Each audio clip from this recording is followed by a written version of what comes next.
नमस्कार शेतकरी मित्रांनो, नवभारत यूट्यूब चॅनलमध्ये आपलं सहर्ष स्वागत आहे. तर शेतकरी मित्रांनो, आज मी प्रत्यक्ष माझ्या शेतामध्ये पपईची लागवड केली आहे. अहो, ती लागवड करत असताना किती अंतरावरती बेड काढलेला आहे किंवा दोन्ही पपईच्या झाडाचं मधलं अंतर किती आहे, सगळ्यात महत्त्वाचं रोपं कुठली लागवड केली आहे ह्याची माहिती आज मी आपल्या शेतकऱ्यांसाठी पोचवणार आहे. तर ज्या शेतकऱ्यांनी अजून आपल्या चॅनलला जर सबस्क्राईब केलं नसेल तर सबस्क्राईब करा आणि आपला हा व्हिडिओ नक्की पहा. कारण का शेतकरी मित्रांनो, जर आपण एखादी पीक म्हणा किंवा शेतामध्ये अजून वेगवेगळा प्रयोग करत असेल तर आपला दुसऱ्या शेतकऱ्यांपर्यंत देखील पोचणं खूप गरजेचं असतं. कारण का त्याच्यापासून कुणी नाही कुणी जरी समजा तशा पद्धतीची लागवड केली आणि त्यांचा जर फायदा झाला तर नक्की आपल्याला त्याचा आनंद आहे. तर शेतकरी मित्रांनो, आज आम्ही पपईची लागवड 25 मेला म्हणजे काल आमची लागवड पूर्ण झालेली आहे. आणि ती लागवड शेतकरी मित्रांनो करत असताना पपईची रोपं ही 15 नंबर या जातीची पपईची रोपं आणलेली आहेत.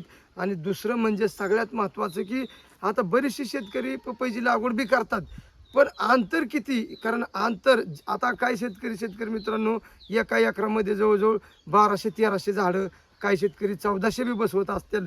पण जर आज तुम्ही बघा म्हणजे जेवढी लागवड पाताळ तेवढा झाडाचा बुडका मोठा होत असतो. उदाहरणार्थ शेतकरी मित्रांनो, आपलं जर एखादं झाड उखांड्यावरती उगावतं बघा, पपईचं झाड निरोगी असतं, त्याचा बुडका मोठा असतो आणि किती दिवस झाड टिकतं आणि त्याला पपया देखील भरपूर असतात. याचं कारण म्हणजे एकच, पपईला शेतकरी मित्रांनो पाणी जास्त लागत नाही, फक्त शेणखताचा वास लागतो. म्हणजे शेणखत असलं तर एक अगदी चांगल्या पद्धतीने झाड येतं, निरोगी येतं असतं.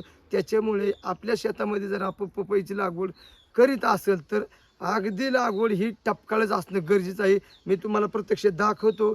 मी पपईची लागवड केली आहे. ती पपईची लागवड कशा पद्धतीने करायची, मी ती प्रत्यक्ष रोपं कशी लावली ती सुद्धा दाखवतो. कारण आमचं केळीचं रान होतं आणि केळीच्या रानामध्ये आता मी पपईची लागवड केली आहे. कारण ह्या वर्षी शेतकरी मित्रांनो, प्रत्येक शेतकऱ्यांनी जर सगळ्या एकाच पिकाकडे वळालं, केळी किंवा दुसरं अजून पेरू कुठेतरी बदल करून जरा थोडं कुणी वेगळं पीक असं केलं तर आपल्याला 4 पैशाचं मार्केट देखील भेटत असतं. तर आज आम्ही शेतकरी मित्रांनो, मी तुम्हाला दाखवतो की आता ही संपूर्ण आमचं केळीचं रान होतं शेतकरी मित्रांनो.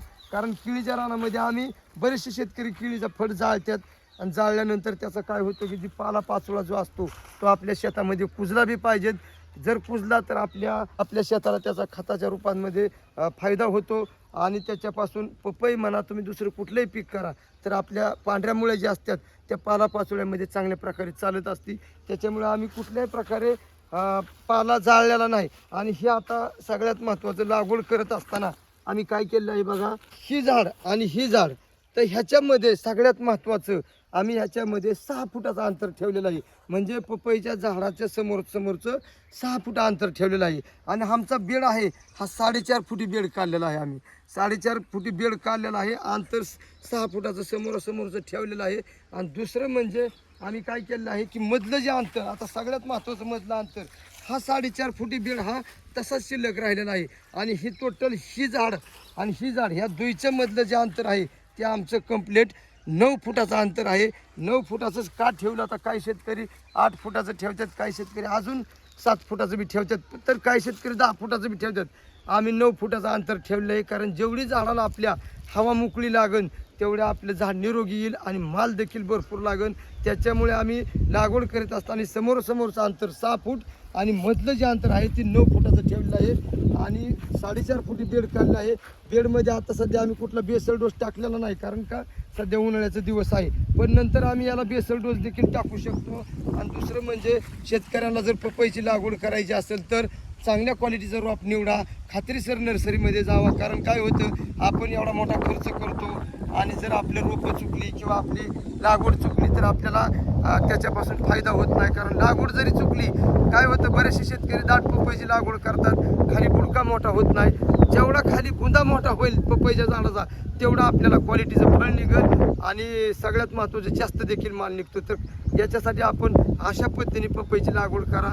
9 फुटा अंतर ठेवलेलं आहे मधलं आणि समोरचं 6 फूट. तर शेतकरी मित्रांनो, पुढे मी ड्रिचिंग काय करणार आहे ती देखील आपल्याला व्हिडिओच्या माध्यमातून मी पुढे पाठवणार आहे. तर शेतकरी मित्रांनो, आज आमचा हा संपूर्ण जवळजवळ 1.25 एकराचा हा प्लॉट आहे आणि मी याच्यामध्ये फक्त 1200 रोपं लावणार आहे. कारण का जास्त रोपं लावली की जास्त गर्दी होती. पपईच्या झाडाची सावली जास्त पडत असते, कारण त्याची पानं ही जास्त पतोर असे फंगरत असतात. त्याच्यामुळे आम्ही लागवड करत असताना टपकाळच करणार आहे. 1200च्या आत जरी झाडं बसली तरी देखील खूप फायद्याचं आहे, कारण आता आम्ही निमी लावलेली आहे आणि निमी लावायची राहिलेली आहे. त्याच्यामुळे 1200च्या आत सुद्धा आम्ही झाडं लावू शकतो, कारण का जेवढं टपकाळ लावसान तुम्ही तेवढा आपल्याला फायदा आहे. तर शेतकरी मित्रांनो, जर व्हिडिओ आवडला असेल तर व्हिडिओला लाईक करा, चॅनलला सबस्क्राईब करा. तर भेटूया असेल पुढील व्हिडिओमध्ये. तोपर्यंत नमस्कार, धन्यवाद.